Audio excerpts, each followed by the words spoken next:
Olá, sejam todos bem-vindos ao Mayamba Podcast.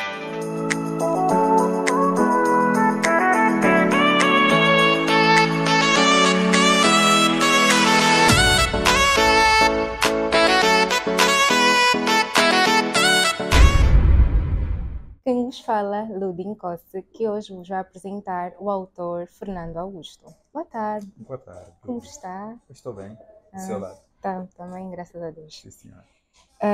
Então, gostaríamos que o autor fizesse uma auto-apresentação, se possível, de forma breve. Como já sabe, o meu nome é Fernando Augusto. Certo? Sou autor vinculado à Mayamba Editora. Sou angolano, desde que nasci, nunca saí daqui. Então estou aqui para tentarmos partilhar as nossas experiências conforme o vosso programa. Ok. Fernando Augusto, que foi o nosso escritor escolhido, aquele que escreveu a obra O Cerco do Cuitubié. Por que razão decidiu escrever, então, o livro sobre a Batalha de Cuito? Mais uma vez, boa tarde. A escritura da obra Cerco do Cuito, de facto, o que me motivou foi uma necessidade pessoal. Eu devo dizer que nós somos daquela geração que nasceu na fase da independência nacional. Ok. Somos aquela geração que acompanha toda a metamorfose que a nação viveu, quer seja de um e do outro lado. Quando eu digo todos os angolanos, somos da geração de experimento, aquela geração que vivenciou a guerra de 16 anos até 1976, nas suas diferentes fases até 2002. Então, nós carregamos conosco várias experiências, boas e más, Certo. mas as experiências negativas ou mais são acima, ou prefazem a maioria da nossa vivência no tempo.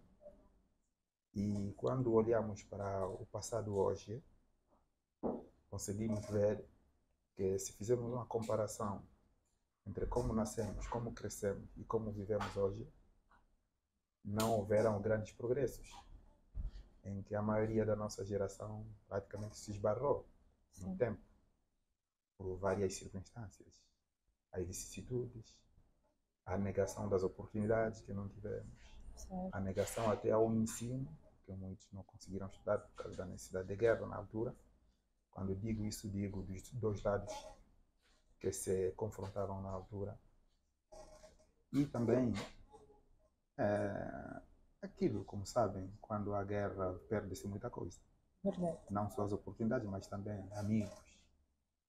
E quando olhamos para a vida hoje, podemos ver que a emoção humana é a mesma, só os tempos é que mudam. Exatamente.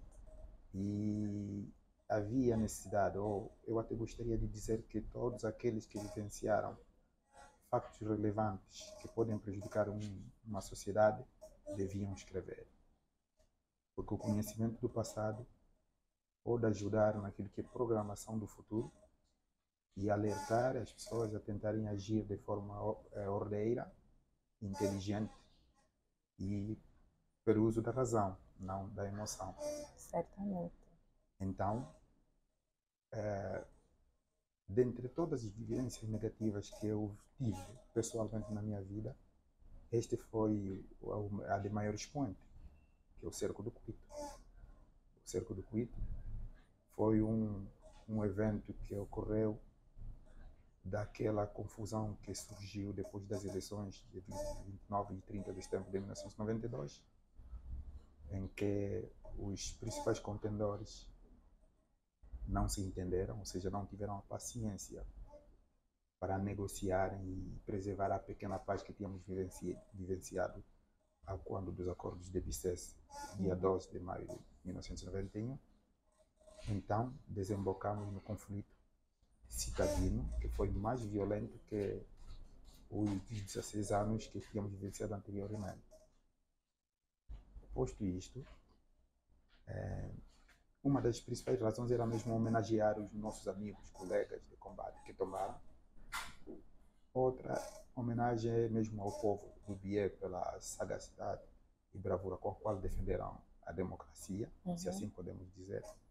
Outra também para alertar a sociedade, principalmente as gerações atuais, que são muitos deles nossos filhos e netos, a tentarem olhar para o passado, para tentarem de lá extirpar aquilo que é negativo e produzir uma consciência dialogatória, uma consciência tolerante, porque precisa ser preservar a paz, pois que as nossas experiências que fazemos narração no livro, ninguém de nós gostaria que seus netos, seus filhos, primos, vindouros pudessem passar pelas mesmas vicissitudes.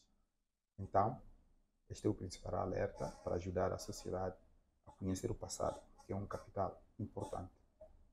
Se conhecendo o passado, dificilmente se poderia cometer os mesmos erros.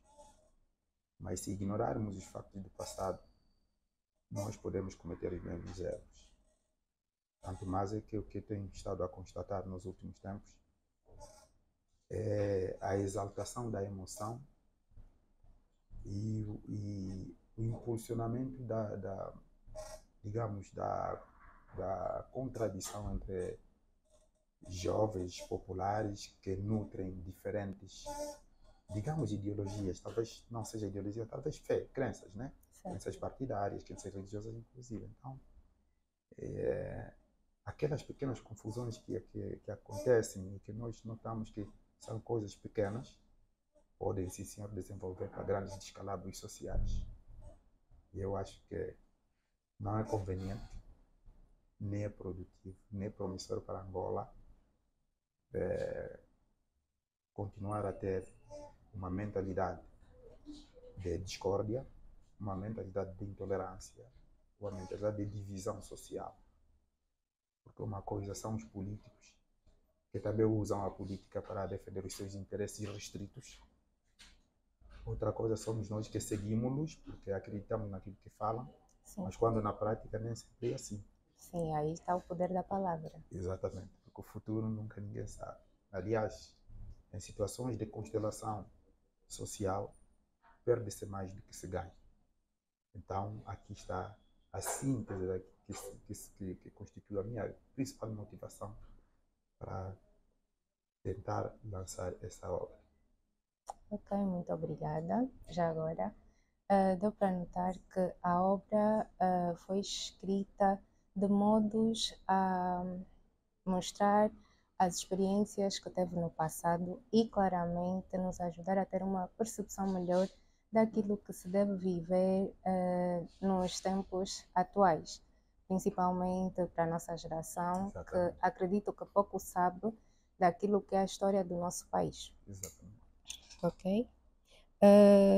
Poderia contar um pouco sobre a história da Batalha do Cuito e o papel dos serviços médicos na mesma? Sim.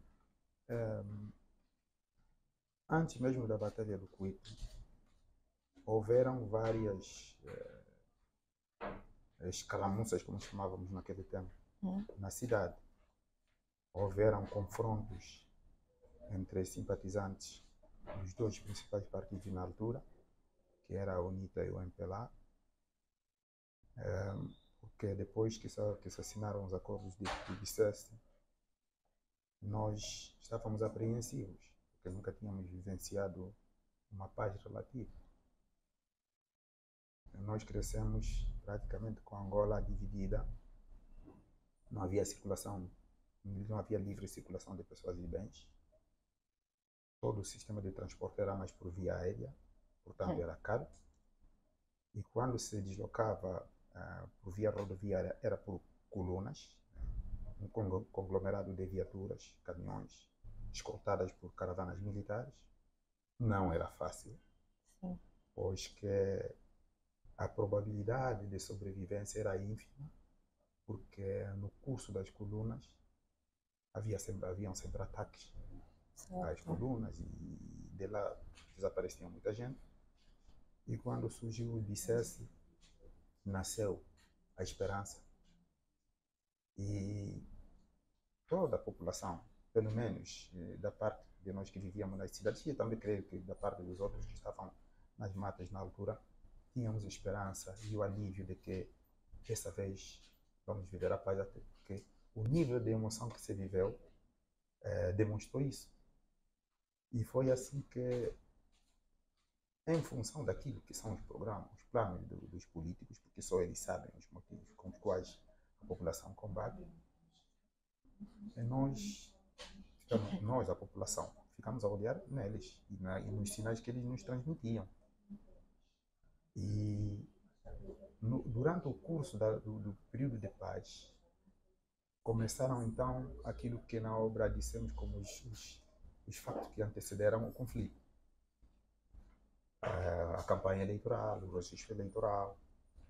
Na campanha eleitoral, por exemplo, havia muito movimento, mas um movimento tão emocional, se calhar o melhor que já existiu. Por quê?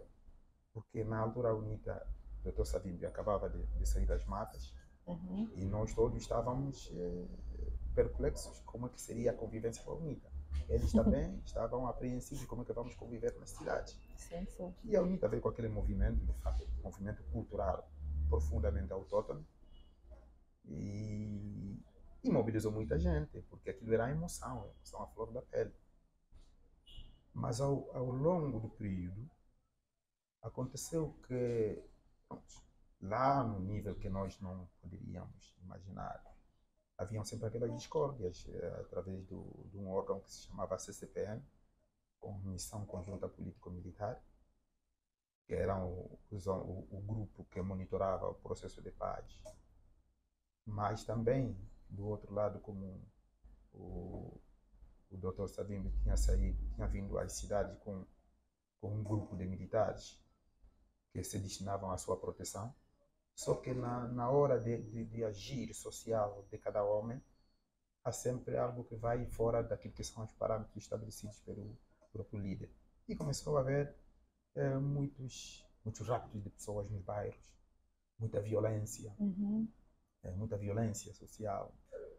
E os discursos também, a dada altura, começaram a se tornar inflamatórios, incendiários, quer dizer, de ameaças ao retorno da guerra.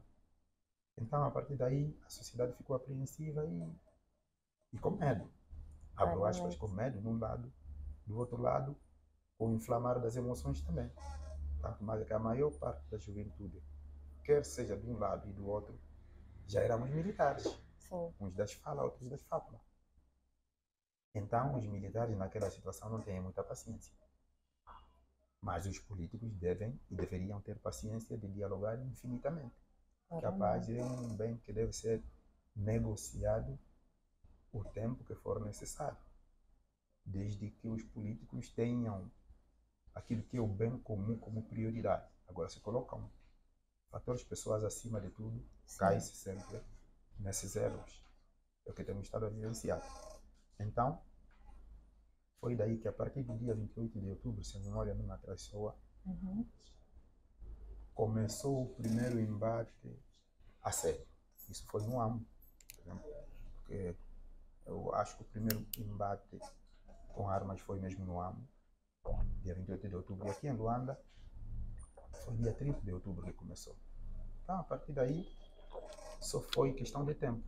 Em quase todas as cidades de Angola houveram confrontos armados. Começou no Ambo, em Luanda, no Uíge. No Uíge até a cidade foi tomada, foi ocupada. Depois o Zaire também a cidade foi tomada. O Kwanza Norte, a cidade foi tomada. Malange. Depois foi a nossa vez do Bia. Aquilo foi um efeito cascata. Consequentemente, poucas as cidades que não tiveram confrontos assim sérios.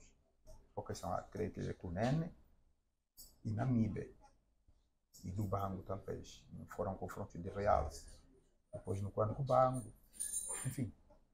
E quando começaram, numa primeira fase, foram as caramuças de confronto rápido. Por exemplo, no Bia foram 2 vezes. No dia 5 de dezembro de 92, aquilo durou mais ou menos 10 dias, depois parou, houve negociações entre o governo e o dirigente da unidade local, na altura era o Brigadeiro Ngongo.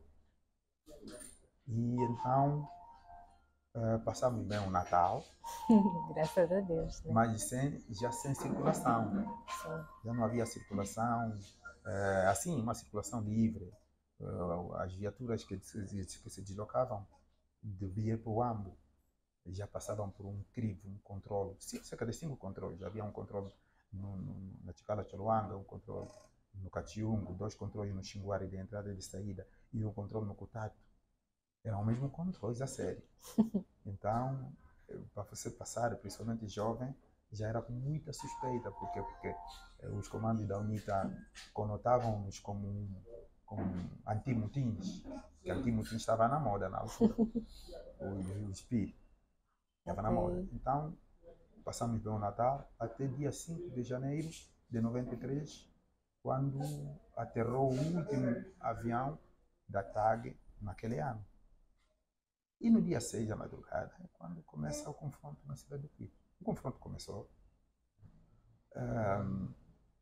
na verdade, como todos nós jovens estávamos emocionados, como os jovens de hoje também, foi fácil deflagrar o conflito, embora que os tiroteios começaram às 2 horas da madrugada, mas todos já estavam mobilizados, que daqui a qualquer altura nós iríamos ao confronto militar, porque ninguém tinha paciência para nada. Então, tínhamos noção do começo, nem não sabíamos o quão duro seria, nem quando terminaria. Por isso, partir para confronto é perigoso, porque você só tem controle do começo. O fim, ninguém sabe. Então foi assim. E o conflito foi duro, sangrento, se calhar mais mortífero da história da guerra angolana. É só questão de os demais trazerem os elementos que eles se lembram. Por quê? Porque desta vez o confronto foi nas cidades. Durante os 16 anos eram confrontos de tropa contra tropa, nos municípios, nas aldeias, talvez. Quando se atacava as aldeias, mas o nível de mortalidade nunca não superaria aquilo que nós vivenciamos, porque foi a semelhança do que está se passando nessa zona da Ucrânia. Foi um cerco em que um adversário tinha tudo ao seu favor e outros estavam confinados com falta de tudo. E quando falo falta de tudo, estou a falar também da falta de meios médicos, que é o cerne dessa pergunta. Como que eram os serviços de saúde naquele... Olha, quando o confronto começa, eu me lembro nesse dia, eu estava em casa e a minha casa era a 2 ruas do Hospital Provincial. E atrás da rua estava um parapeito, que chamava-se parapeito, né?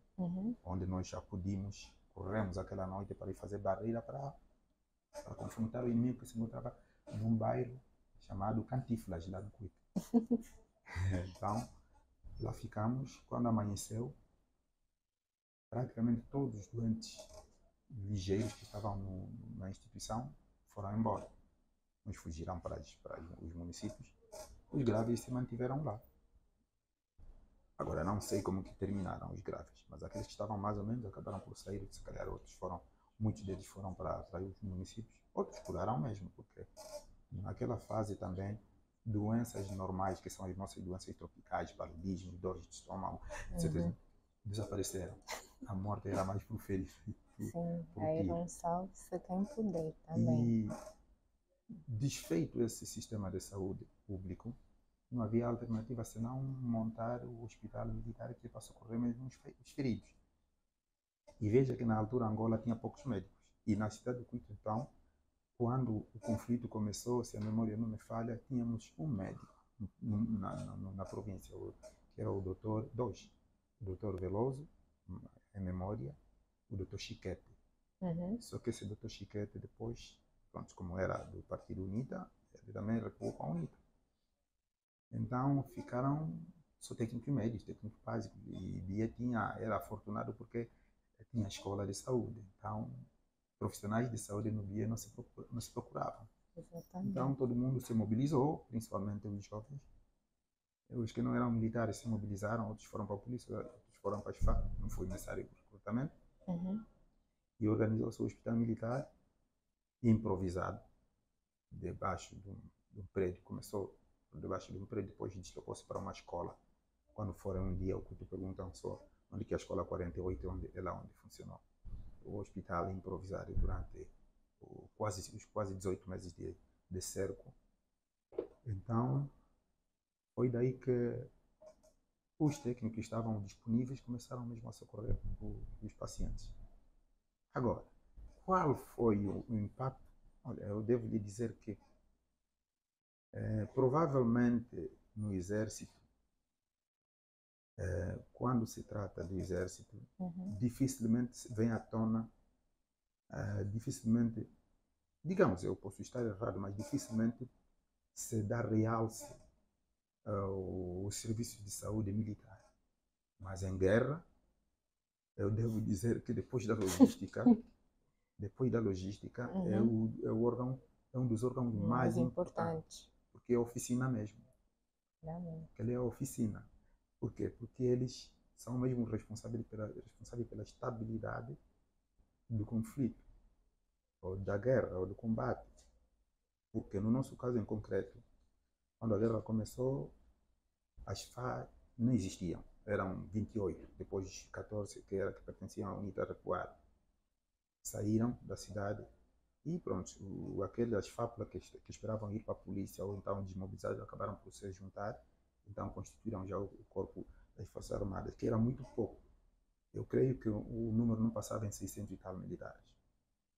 Então, constituiu-se o Serviço de Assistência Médica, é um hospital militar e algumas subunidades nas unidades ao redor, nos batalhões, no regimento. Então, começamos a fazer o nosso trabalho. Aquilo era reabilitar. Atingiu na barreira, vem no hospital, uma ferida normalizou, regressa na barreira.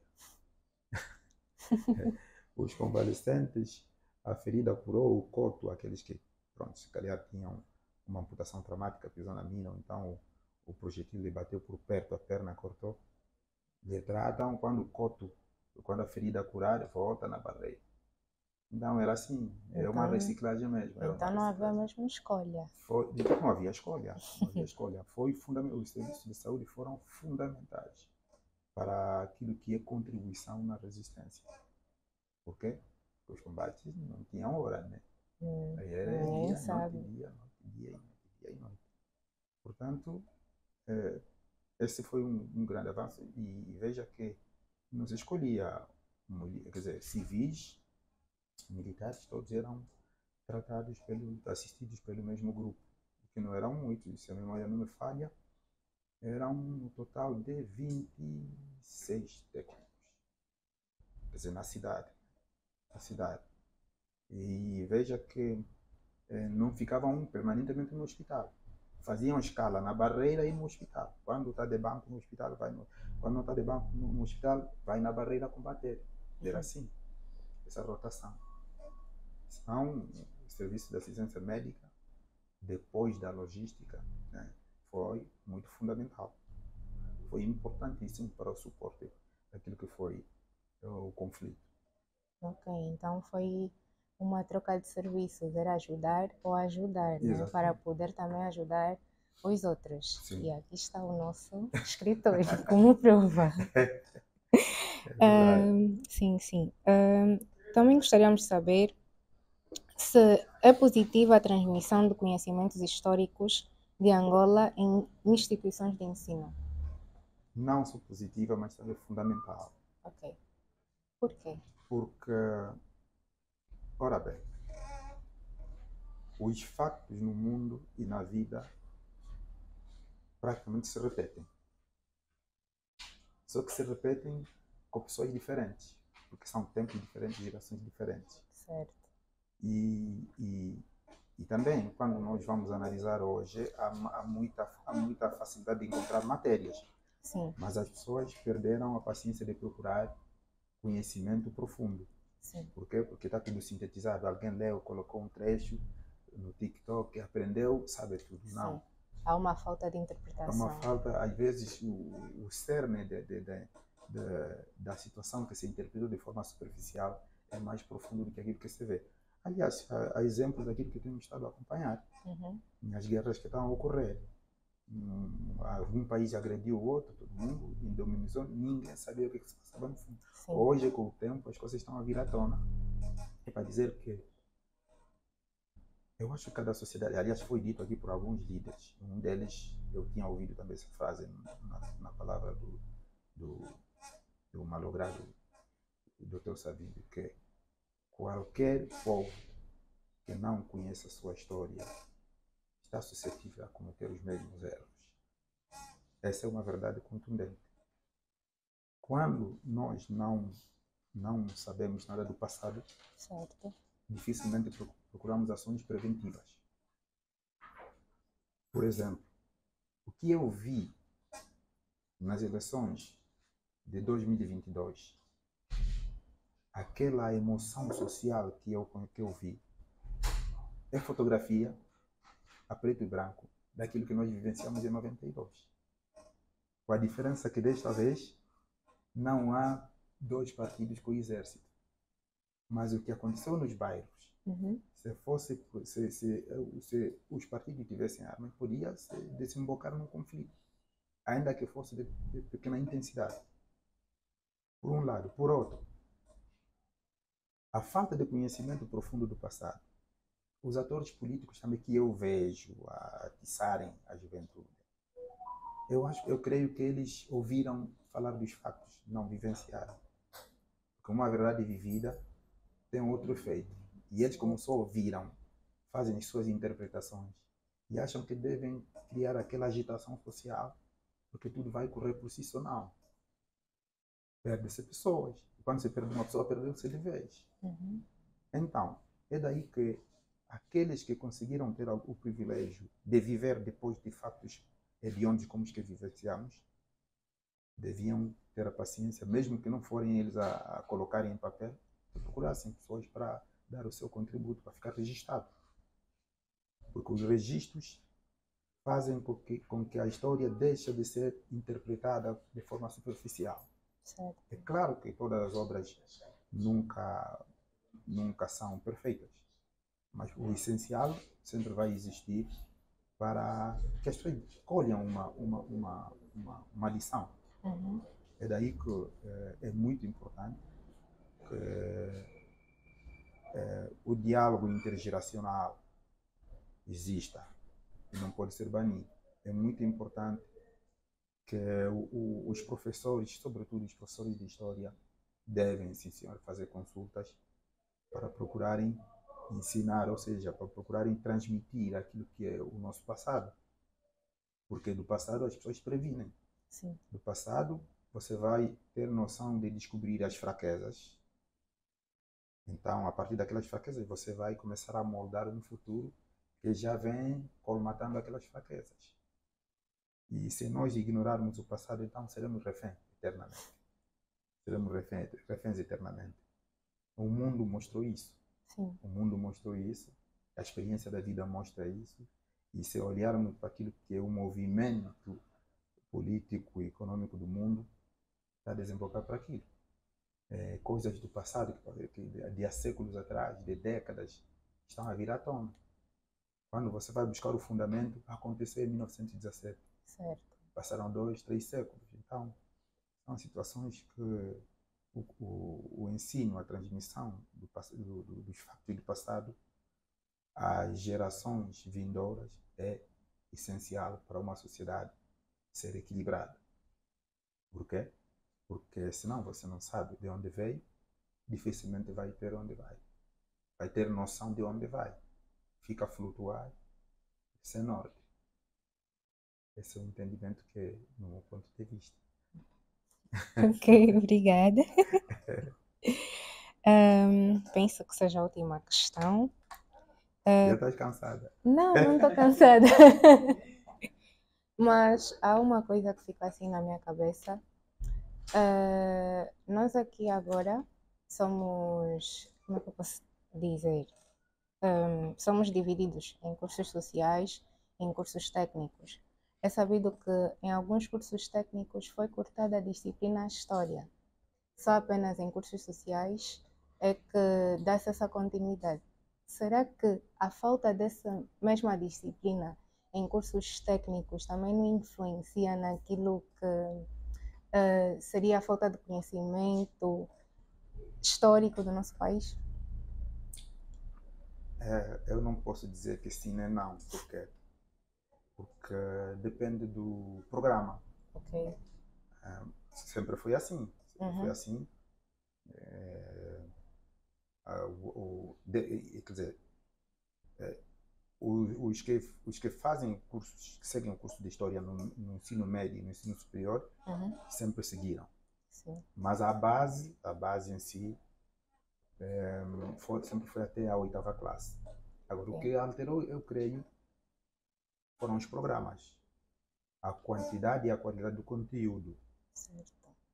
Se a memória não me atraiçoa, até a 8ª classe nós aprendíamos a história quer dizer, da 4ª até a 8ª classe, aprendíamos a história desde Angola, África e do mundo. Essas guerras mundiais, nós aprendemos até a 8ª. Mesmo a geografia. A 8ª classe era o limite, mas que o conteúdo, o volume do conteúdo, tanto mais é que nós tínhamos 2 volumes de história, 2 livros. E a outra diferença é que os professores cumpriam com Os o programa. programas, sim. Por quê? Porque a prova era única a nível nacional. Quem estivesse a fazer a 8ª em Cabinda, e na Santa Clara no Cunene, e no Luau, no Chiquiná e no Lubito, a prova era a mesma.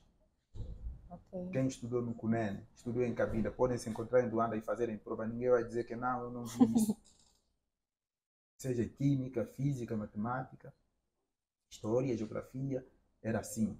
Agora, a diferença depende da capacidade de retenção da matéria, mas nunca dirias que não viu essa matéria. Todos viam.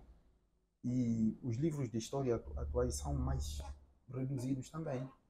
Então, o volume do conteúdo, se calhar, não traz coisas que despertem o apetite das pessoas. Mas o professor pode fazer isso. Eu acho que os professores das disciplinas é que devem criar aquilo que são as técnicas pedagógicas que eles aprendem, é que devem criar a apetência aos alunos procurarem, porque os professores, os pedagogos têm ferramentas para fazerem isso. Muitos de nós gostamos de determinadas disciplinas, a exemplo daquilo que os nossos professores representavam para nós. Sim, um professor entusiasta, um professor que entende, um professor que incentiva, um professor que ele torna-se um exemplo naquela disciplina, as pessoas vão criando gosto. Vão criando gosto por aquilo que o professor vai passando, a forma como o professor também está a passar a matéria e chega até a ser o nosso modelo. Exatamente. E agora, aquilo que eu acompanho, boa parte das pessoas só dão trabalho. Chegou no primeiro dia de aulas, trabalho. Os professores, não sei, talvez os que passam naquilo que é no ICED, creio que não ministram aulas assim. Os professores têm que pesquisar. Porque há assuntos que o livro didático não vai conter.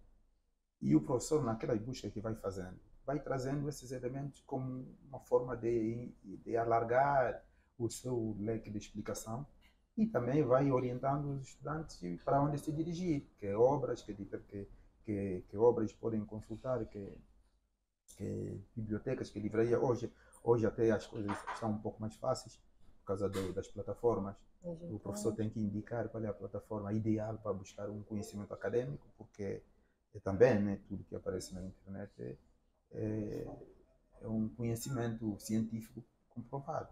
Então há plataformas próprias que passam pelo crivo intelectual que o professor tem que orientar para que os alunos consultem. Então isso não tem muito a ver com os estudantes, mas sim com o programa. Em primeiro lugar, aquilo que o Ministério da Educação organiza e preconiza como o perfil do estudante daqui, quer dizer, o tipo de cidadão que pretende daqui a um tempo, aquilo que vai ser a educação ou a instrução para que os cidadãos que eles pretendem ter daqui a algum tempo sintam a responsabilidade da educação, sintam as vantagens de um indivíduo ter esse conhecimento. São responsabilidades que os titulares das respectivas áreas de saber ou de poder devem ter em conta. O estudante só não chega. O estudante, até uma dada altura, é um computador, digamos, virgem, vazio, Sim. que tem que ser preenchido pelo técnico que está aí. E essa responsabilidade é do Ministério da Educação e principalmente dos especialistas da área, historiadores, sociólogos, se calhar, não sei quem é de direito, mas e também a responsabilidade de todos nós, né? Porque o conhecimento histórico não se transmite só na escola, mas também na oralidade, isso que estamos aqui a fazer. Sim. Na oralidade também, estamos aqui a fazer. Então, é daí que é mais o país precisa. Porque mesmo que for como conhecimento geral, aliás, é mesmo isso, né? Sim. Por isso é que quando se termina o ensino médio, a pessoa vai em qualquer curso, porque já tem ferramentas, já tem a base para atender os elementos que vai encontrar naquele determinado curso de especialidade. Ok, está bem. Agora sim, a última questão, se me permite. Sim, senhora. Poderia então dizer um pouco sobre o estado atual da investigação sobre a história de Angola, problemas e possíveis soluções? O Estado. Voltamos ao que estávamos aqui a dizer. O estado da investigação. Porque a investigação tem os seus condicionantes. Hoje em dia, fala-se muito em dinheiro. Certo. Se formos a levar em conta aquilo que as pessoas ligadas aos projetos sociopolíticos e as reclamações da outra parte, que são a oposição, então, os definidores de políticas, vemos que todos os dias que se fala do Orçamento Geral do Estado, há reclamações de que a parte que é destinada à educação é ínfima.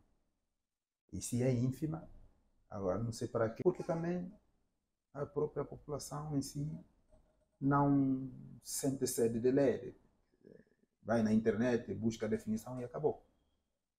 Então, usando essa análise superficial, e se for isso para determinar qual é o estado da investigação, eu creio que o estado da investigação é débil.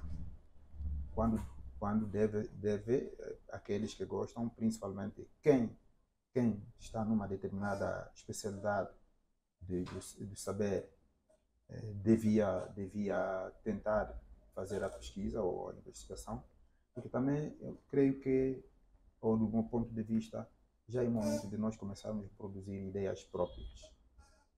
É momento de começarmos a produzir paradigmas que se enquadram ou que têm como base aquilo que é a nossa essência. Isso, eu falo isso em todos os campos. Principalmente quando vou naquilo que é a minha área de formação, que é no campo econômico. Creio que é a altura das pessoas formadas em economia começarem a fazer pesquisas e produzirem modelos baseados naqueles que vivenciaram. Há muitos escritos agora, há muita gente que está a escrever.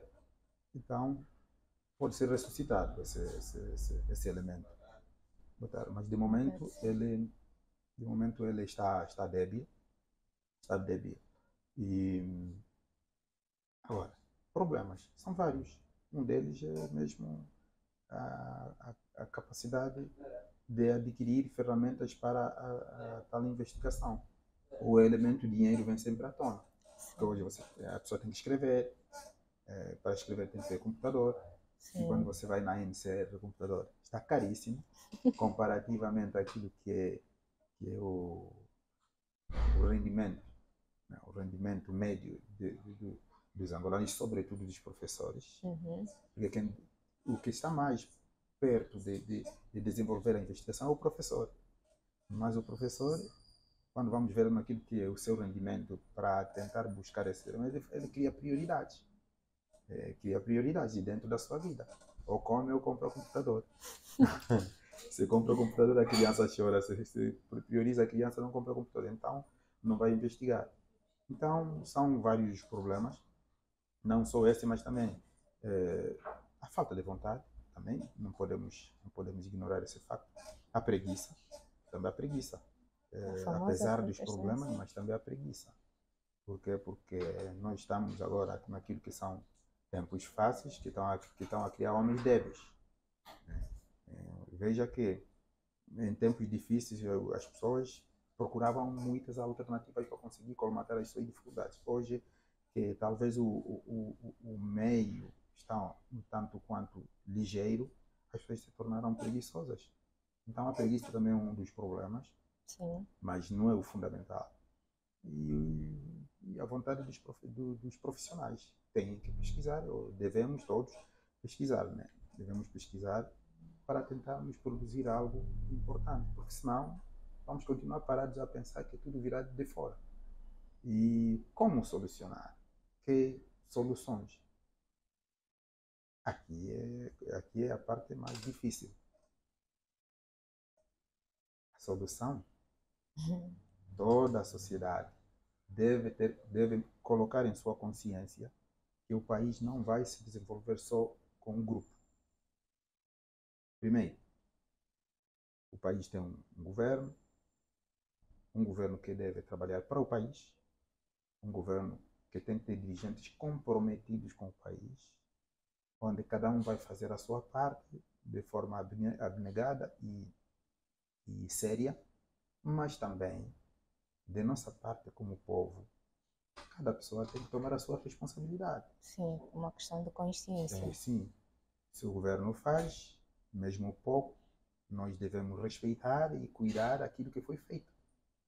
E quando o governo não faz, nós devemos, sim senhor, gritar, ou seja, alertar que isto ou aquilo não está feito, precisa ser feito. Em off, ou seja, a parte vai tentar tirar sempre algumas ideias. O que não pode existir é, digamos, uma, uma contradição desunida. Nós podemos ser contraditórios na unidade. Ok. Então, agora, se a contradição for desunida, então não chegaremos lá. E os responsáveis que estão com o poder, esses é que devem fazer mais. Eles devem mesmo criar os tais projetos, se calhar incentivar a investigação. É preciso que incentivem a investigação. Agora, de que forma vão fazer, depende dos critérios deles, porque eles é que definem as políticas. Mas há a necessidade de alocar, digamos, recursos para a investigação. Há a necessidade.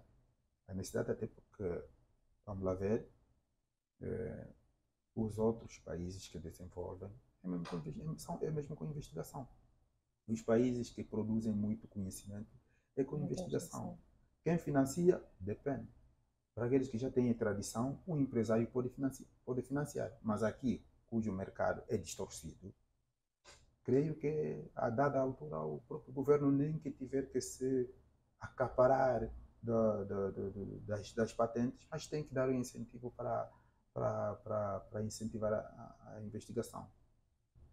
Tem vezes em conta que vemos na televisão as façanhas dos jovens estudantes do ITEL. Uhum. Então, aquelas pequenas iniciativas, eu creio que com um incentivo, apoio, financiamento, é que eles podem ir muito, muito longe. Não podemos ficar sempre na televisão a olhar e admirar o que os outros fazem, porque o cérebro, o tipo de cérebro é o mesmo, os livros que todo mundo lê são os mesmos, que os outros fazem nós não podemos. Eu diria que cada um de nós tem que fazer a sua parte. Ok. Mas ainda assim acredito que o jovem angolano tem que sim muita vontade de fazer. Só às vezes falta bases sólidas para poder fazer aquilo, materializar aquilo que pensa. Eu também acho, eu acho certo, porque Eu tenho a maior base das minhas amizades são jovens. 20, 25, 30, 35, 40. Tenho os meus amigos da minha idade, mas os que mais interagem comigo, sobretudo naquilo que são os conhecimentos, são os jovens, porque eu busco aquela eletricidade deles, porque eles pensam rápido e principalmente nas tecnologias são mais rápidos do que nós, de verdade seja dita. Mas isso não implica dizer não nos diminui nada, porque isso é um aprendizado. A quem começa a jogar de criança, quem começa a jogar, os ossos já são mais duros, quando você é mais velho, então isso entende. Agora, as pessoas não podem ter complexos. É preciso aprender com quem quer que seja.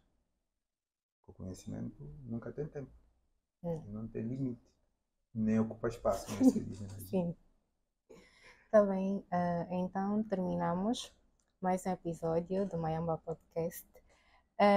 Agradeço por ter aceito o nosso convite. Obrigado. E espero que venha visitar-nos sempre. Não tem problema, estamos aqui para isso. Tá, então. À vontade.